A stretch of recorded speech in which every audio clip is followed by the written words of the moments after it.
नमस्कार साथियों, स्वागत है आपके अपने YouTube channel next stay with R K sir. आज हम बात करने वाले हैं BSTC PTT 2025 के एग्ज़ाम के लिए राजस्थान जीके के बारे में। तो आज का सेशन शानदार होने वाला है, तो सेशन को लास्ट तक देखना। चैनल पर जो पहली बार आए वो चैनल को सब्सक्राइब कर लेना, बेल आइकन को प्रेस कर लेना ताकि नोटिफिकेशन आप सभी के पास पहुँच सके। चलिए बढ़ते अपनी क्वेश्चन एक की ओर। जो प्रश्न नंबर 1 दे रखा है वो क्या कर रहा है, राजस्थान की आकृति कैसी है। जो राजस्थान की आकृति है वो किस प्रकार की है, ये हमें बताना है। तो यहाँ पर ऑप्शन दे रखे हैं, त्रिभुजाकार, आयताकार, गोलाकार या विषम कोणी चतुर्भुजाकार। यहाँ पर देखो चतुर्भुजाकार है,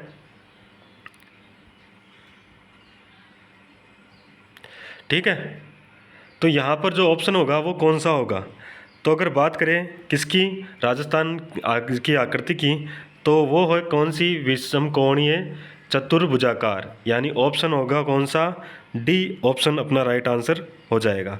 अगर बात करें इसकी एक और आकृति के बारे में बात करते हैं तो वो कौन सी होती है, ये पतंगाकार आकृति भी इसे क्या कहते हैं, पतंगाकार आकृति भी कहते हैं, ठीक है। और अगर बात करें तो ये नाम किसने दिया था, तो ये दिया था, नाम किसने दिया था, तो ये दिया था TH हैंडले ने। TH हैंडले ने ये नाम दिया था, ठीक है। आगे बढ़ते हैं क्वेश्चन नंबर 2 की ओर। क्वेश्चन नंबर 2 क्या कह रहा है, बोराट का पठार कहाँ, जो बोराट का पठार है वो स्थित है, तो ये कहाँ पर स्थित है, कुंभलगढ़ से गोगुंदा के बीच, भैंसरोडगढ़ से बिजोलिया के बीच, जरगा से रागा पहाड़ियों के बीच, भैंसरोडगढ़ से कुंभलगढ़ के बीच। कौन सा ऑप्शन यहाँ पर राइट आंसर होगा। तो यहाँ पर अगर बात करें किसकी, बोराट के पठार की, तो बोराट के पठार की ऊंचाई की बात करें तो ये ऊंचाई में क्या है, तीसरे स्थान पर है, ठीक है। और अगर इसकी ऊंचाई की बात करें तो इसकी ऊंचाई कितनी है, 1225 है, 1225 मीटर इसकी ऊंचाई है। और यहाँ पर इसकी एक और विशेषता है, क्या है, ये क्या करता है, ये करता है जो अरब सागरीय नदी तंत्र और बंगाली खाड़ी के मध्य जो जल विभाजक का काम करता है। किसके साइड, किन किन के बीच में, अरब सागर और बंगाल की खाड़ी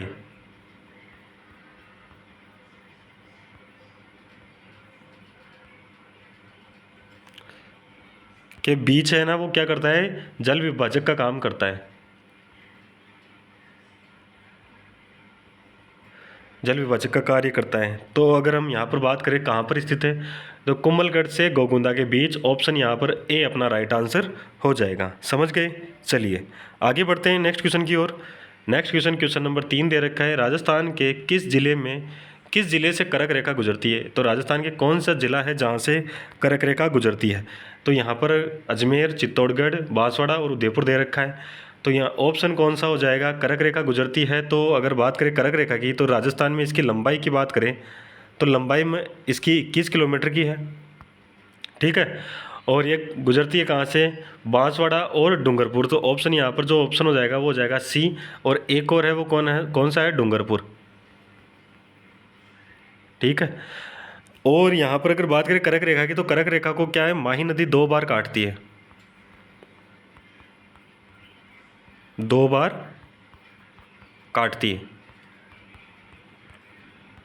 ठीक है। चलिए आगे बढ़ते हैं नेक्स्ट क्वेश्चन की ओर।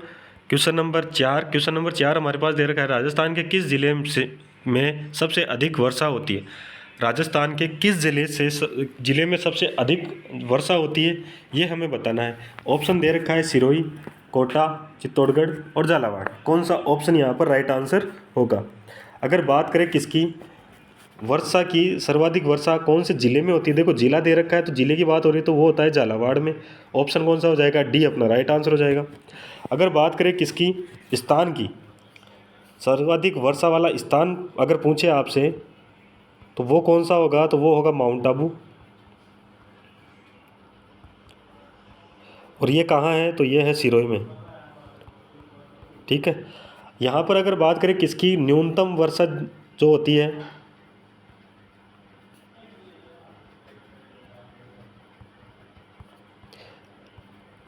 न्यूनतम वर्षा वाला जिला, तो वो कौन सा है, तो वो है जैसलमेर।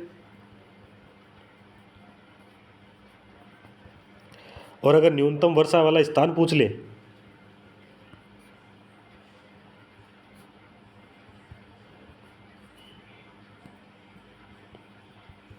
तो वो स्थान कौन सा होगा, तो वो होगा फलोदी।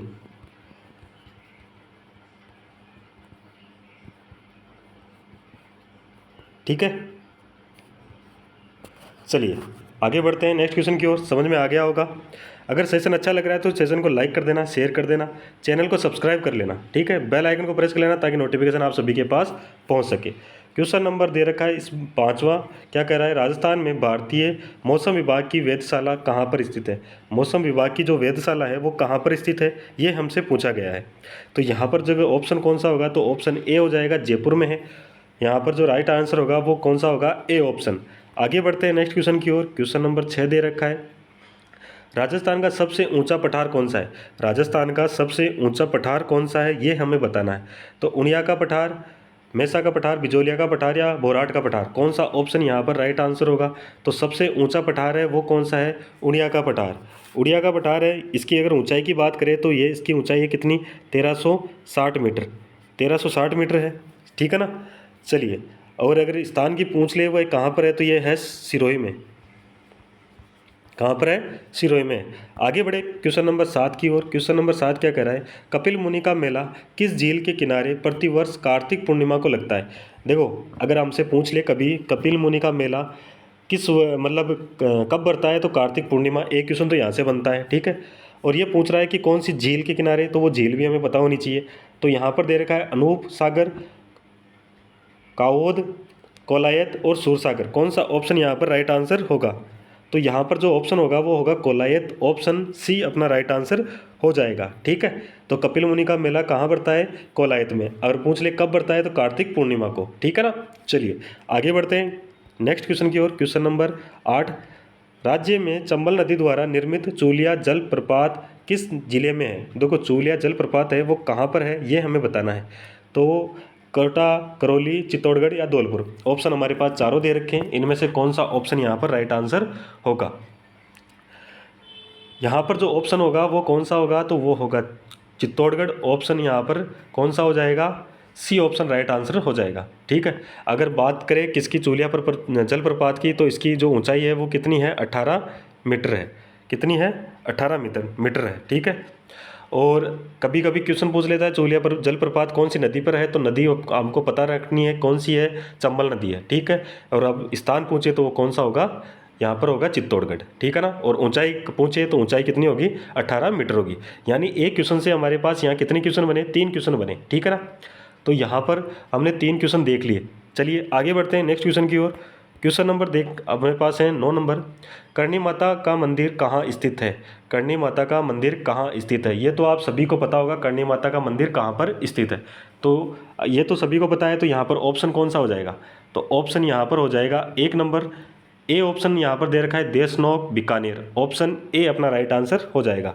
अगर बात करें करणी माता की, तो ये करणी माता का मंदिर है वो कौन सा मंदिर कहलाता है, ये चूहों का मंदिर कहलाता है, ठीक है। चूहों का मंदिर कहलाता है, या इसे करणी माता को क्या कहते हैं, इसे कहते हैं चूहों की देवी।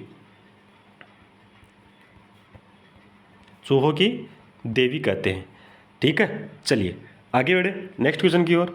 नेक्स्ट क्वेश्चन 10 नंबर हमारे पास दे रखा है, प्राचीन तांत्रिक शक्तिपीठ सुंदा माता का मंदिर कहाँ स्थित है। सुंदा माता का मंदिर बताना है कि कहाँ पर स्थित है, जालोर में, जोधपुर में, झुंझुनू। यहाँ पर झुंझुनू है, ठीक है ना।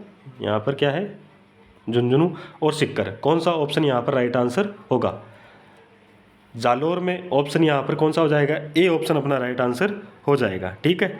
आगे बढ़ते हैं नेक्स्ट क्वेश्चन की ओर। क्वेश्चन नंबर दे रखा है कौन सा, 11 नंबर, राजस्थान का कबीर किसे कहा जाता है। राजस्थान का कबीर किसे कहा जाता है, संत पीपा जी को, संत दादू, संत रैदास जी या कबीर जी। कौन सा ऑप्शन यहाँ पर राइट आंसर होगा, कौन सा ऑप्शन राइट आंसर होगा, ये हमें यहाँ पर बताना है। यहाँ पर ऑप्शन दे रखे हैं, तो ऑप्शन में से कौन सा ऑप्शन यहाँ पर राइट आंसर होगा, तो यहाँ पर होगा कौन सा, संत दादू दयाल। ऑप्शन यहाँ पर होगा कौन सा, बी ऑप्शन राइट आंसर हो जाएगा, ठीक है। इन्हें क्या कहते हैं, राजस्थान का क्या कहते हैं, कबीर कहा जाता है, ठीक है ना। चलिए आगे बढ़ें, आगे बढ़ते हैं नेक्स्ट क्वेश्चन की ओर। नेक्स्ट क्वेश्चन हमारे पास दे रखा है 12 नंबर, केंद्रीय ऊंट प्रजनन केंद्र कहाँ स्थित है। ये हमें बताना है, केंद्रीय ऊंट प्रजनन केंद्र कहाँ पर स्थित है, जयपुर में, जोधपुर में, बीकानेर में या हनुमानगढ़ में? कौन सा ऑप्शन यहाँ पर राइट आंसर होगा? केंद्रीय ऊंट प्रजनन केंद्र कहाँ पर है? तो वो है जोधपुर में। ऑप्शन कौन सा? जोधपुर में नहीं, ऑप्शन कौन सा हो जाएगा? बीकानेर हो जाएगा, ऑप्शन सी हो जाएगा। ऑप्शन कौन सा हो जाएगा? सी ऑप्शन अपना राइट आंसर होगा, बीकानेर है। ठीक है ना। चलिए आगे बढ़ते हैं नेक्स्ट क्वेश्चन की ओर। क्वेश्चन नंबर दे रखा है 23 नंबर। गोगामेडी में गोगा जी के मंदिर का मुख्य द्वार किस शब्द से अंकित है? देखो जो मुख्य द्वार है गोगा जी के मंदिर का, उस मुख्य द्वार पर कौन सा शब्द है वो अंकित किया गया है? जय श्री राम, बिस्मिल्लाह, हर हर महादेव, नमो भगवते। कौन सा ऑप्शन वो होगा जो शब्द है वो गोगा जी के मंदिर के मुख्य द्वार पर अंकित है? तो यहाँ पर ऑप्शन यहाँ पर बी अपना राइट आंसर हो जाएगा, बिस्मिल्लाह ये लिखा हुआ है। ठीक है ना। चलिए आगे बढ़ते हैं क्वेश्चन नंबर 14 की ओर। क्वेश्चन नंबर 14 हमारे पास दे रखा है, गंग नहर का निर्माण किसने करवाया? गंग नहर का निर्माण किसने करवाया? महाराजा गंगा सिंह ने, राव भिक्का ने, राव जोधा ने या महाराजा राय सिंह ने? कौन सा ऑप्शन यहाँ पर राइट आंसर होगा? तो यहाँ पर अगर बात करें गंग नहर की, तो अगर इसके जो निर्माण की बात करें तो इसकी निर्माण करवाया था 1927 में पूर्ण हो गया था। तो इसका निर्माण कब हुआ? 1927 में। किसने करवाया? तो गंगा सिंह ने करवाया, महाराजा गंगा सिंह ने। ऑप्शन यहाँ पर ए अपना राइट आंसर हो जाएगा। महाराजा गंगा सिंह को एक और नाम से अगर पता है तो एक और नाम से जाना जाता है, वो नाम कौन सा है? तो राजस्थान का इन्हीं का क्या कहते हैं? राजस्थान का इन्हें कहते हैं क्या? भागीरथ। राजस्थान का क्या कहते हैं? भागीरथ कहते हैं। ये आपको पता होना चाहिए। ठीक है, क्या कहते हैं? राजस्थान का भागीरथ भी कहते हैं। चलिए आगे बढ़ते हैं नेक्स्ट क्वेश्चन की ओर। नेक्स्ट क्वेश्चन हमारे पास दे रखा है 15 नंबर। किस नस्ल की भेड़ को भारत की मेरिनो कहा जाता है? किस नस्ल है जो भेड़ जिसे भारत की क्या मेरिनो कहा जाता है? वो कौन सी नस्ल है? तो भेड़ की नस्ल बतानी है, सोनाड़ी, चोकला, मगरा या नाली? कौन सा ऑप्शन यहाँ पर राइट आंसर होगा? तो भारत की मेरिनो चोकला जो नस्ल है भेड़ की उसे कहा जाता है। तो ऑप्शन यहाँ पर बी अपना राइट आंसर हो जाएगा। ठीक है ना। चलिए आगे बढ़ते हैं नेक्स्ट क्वेश्चन की ओर। नेक्स्ट क्वेश्चन हमारे पास दे रखा है 16 नंबर। राजस्थान के किस अभ्यारण्य में उड़न गिलहरियाँ देखने को मिलती है? कौन सा अभ्यारण्य है जहाँ पर उड़न गिलहरियाँ देखने को मिलती है? तो उड़न गिलहरियाँ देखने को मिलती है क्या रामगढ़ विषधारी अभ्यारण्य में, सीता माता अभ्यारण्य में, कुंभलगढ़ या सिरस्का? कौन सा ऑप्शन यहाँ पर राइट आंसर होगा? तो उड़न गिलहरी की बात करें तो ये कौन से अभ्यारण्य में देखने को मिलती है? तो ये मिलती है सीता माता अभ्यारण्य में। ऑप्शन बी अपना राइट आंसर हो जाएगा। अगर बात करें सीता माता अभ्यारण्य की तो ये कौन कौन से ज़िले में है? तो यह प्रतापगढ़ और चित्तौड़गढ़ में फैला हुआ है।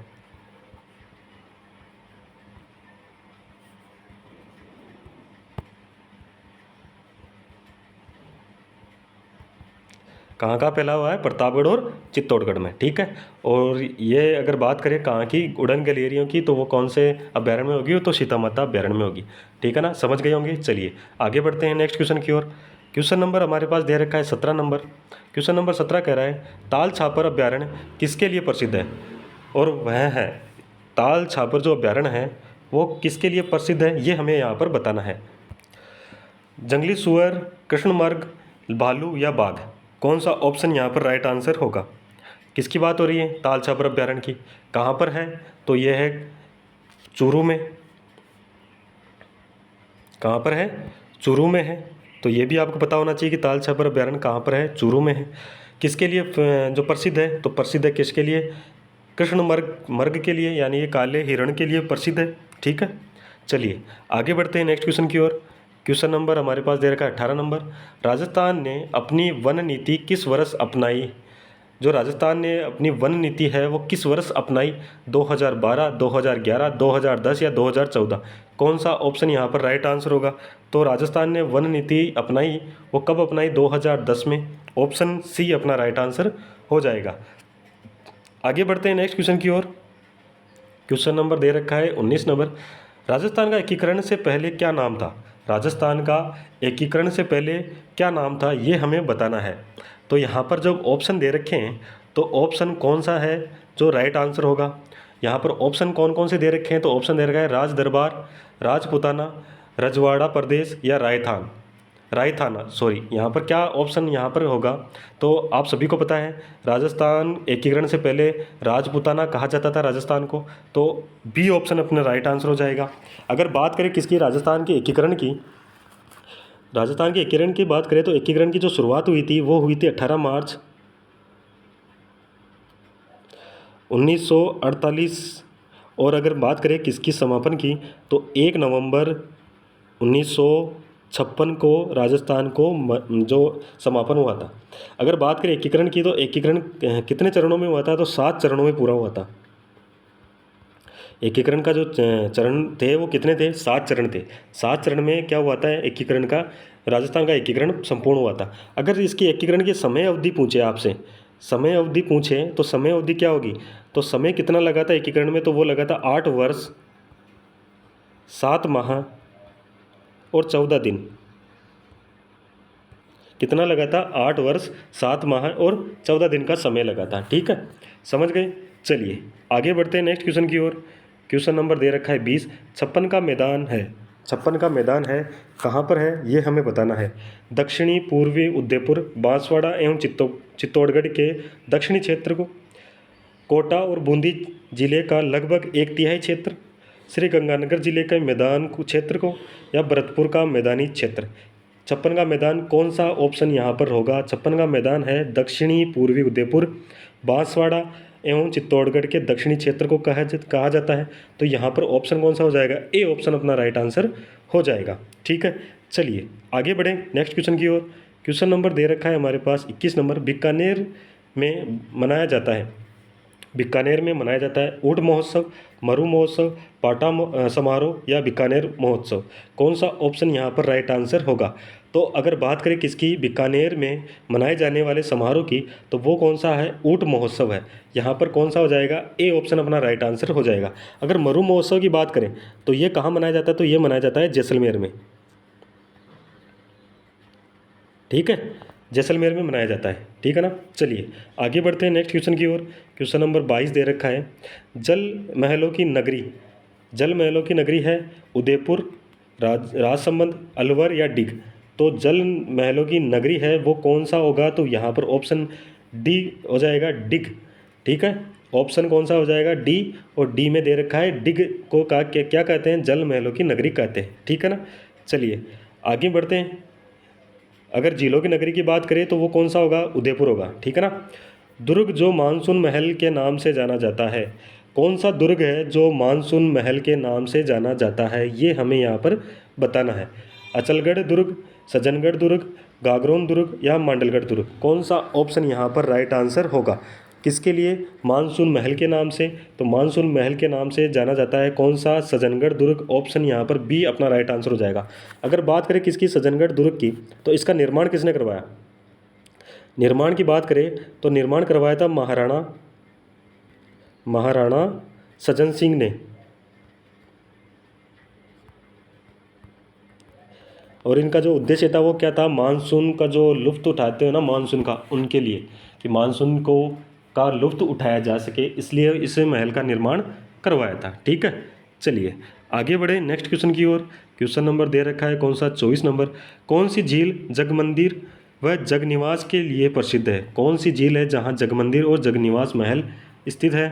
तो यहाँ पर दे रखा है फतेह सागर, पिछोला, आना सागर या जयसमंद। कौन सा ऑप्शन यहाँ पर राइट आंसर होगा।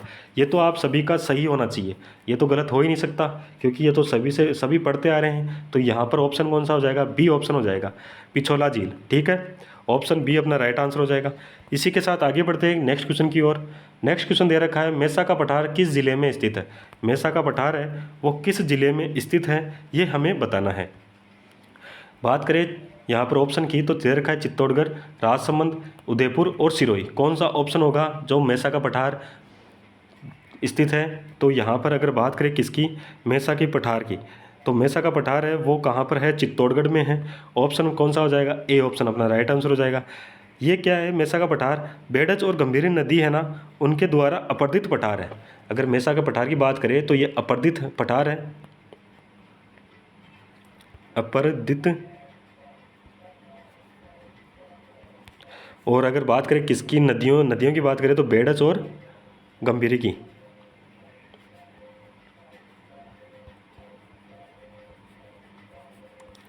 ठीक है, बेडस और गंभीरी नदी की द्वारा अपरदित पठार है। और कहाँ पर है? चित्तौड़गढ़ में। ऑप्शन ए अपना राइट आंसर हो जाएगा। आगे बढ़ते हैं क्वेश्चन नंबर 26 की ओर। राजस्थान के किस नगर में ओरिएंटल रिसर्च इंस्टीट्यूट स्थित है? तो ओरिएंटल रिसर्च इंस्टीट्यूट कहाँ पर स्थित है ये हमें बताना है। ऑप्शन दे रखा है जयपुर, अजमेर, बीकानेर या जोधपुर। कौन सा ऑप्शन यहाँ पर राइट आंसर होगा? किसके लिए? Oriental research institute. तो यहाँ पर ऑप्शन होगा डी ऑप्शन, जोधपुर में स्थित है। आगे बढ़ते हैं क्वेश्चन नंबर 27 की ओर। क्वेश्चन नंबर 27 है, निम्नलिखित में से कौन सा पूर्व मैदानी का भाग नहीं है? पूर्व मैदानों का भाग नहीं है, अजमेर, बूंदी, माउंट आबू या कोटा। कौन सा ऑप्शन यहाँ पर राइट आंसर होगा? तो आप सभी को पता है पूर्वी मैदानी का भाग कौन सा नहीं है, तो वो कौन सा नहीं है? माउंट आबू नहीं है। ठीक है, ऑप्शन कौन सा हो जाएगा? सी अपना राइट आंसर हो जाएगा।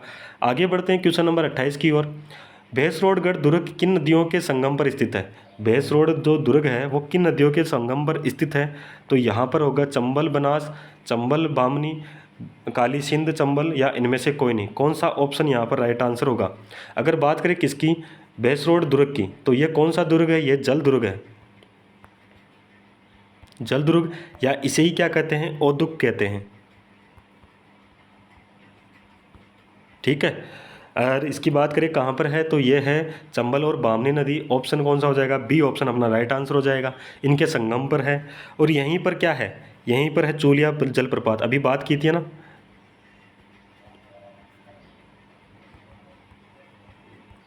और इसकी ऊंचाई की भी बात की थी, कितनी थी? 18 मीटर थी। ठीक है, चलिए आगे बढ़ते हैं नेक्स्ट क्वेश्चन की ओर। क्वेश्चन नंबर 29, राजस्थान का एकमात्र भालू अभ्यारण्य कहाँ स्थित है? राजस्थान का जो एकमात्र भालू अभ्यारण्य है वो कहाँ पर स्थित है? भीलवाड़ा, चित्तौड़गढ़, जोधपुर या जालोर। कौन सा ऑप्शन यहाँ पर राइट आंसर होगा? अगर बात करें किसकी, एकमात्र भालू अभ्यारण्य की, तो वो है कौन सा? जालोर में। ऑप्शन डी अपना राइट आंसर हो जाएगा। आगे बढ़े नेक्स्ट क्वेश्चन की ओर। नेक्स्ट क्वेश्चन हमारे पास दे रखा 30 नंबर। कौन सा शहर राजस्थान का नवीन मैनचेस्टर कहा जाता है? कौन सा है जो नवीन मैनचेस्टर है राजस्थान का? तो वो है भिवाड़ी, अलवर में आती है। ऑप्शन बी अपना राइट आंसर हो जाएगा। इसी के साथ आज का सेशन समाप्त हुआ। सेशन कैसा लगा? अच्छा लगा है तो लाइक कर देना, शेयर कर देना, और जो चैनल पर पहली बार आए वो चैनल को सब्सक्राइब कर लेना, बेल आइकन को प्रेस कर लेना ताकि नोटिफिकेशन आप सभी के पास पहुंच सके। और 4 बजे जो हमारी क्लास होने वाली है वो होने वाली है रीजनिंग की। तो आप सभी से निवेदन है कि उसी क्लास को भी आकर देखिएगा। ठीक है, अगर आपको कोई भी डाउट है, कोई भी आपकी क्यूरी है, तो वो आप कमेंट के माध्यम से बता सकते हो। और कमेंट करके ज़रूर बताना कि आपको सेशन कैसा लगा और आपके कितने क्वेश्चन यहाँ से सही हुए। ठीक है, चलिए धन्यवाद। जय हिंद, जय भारत।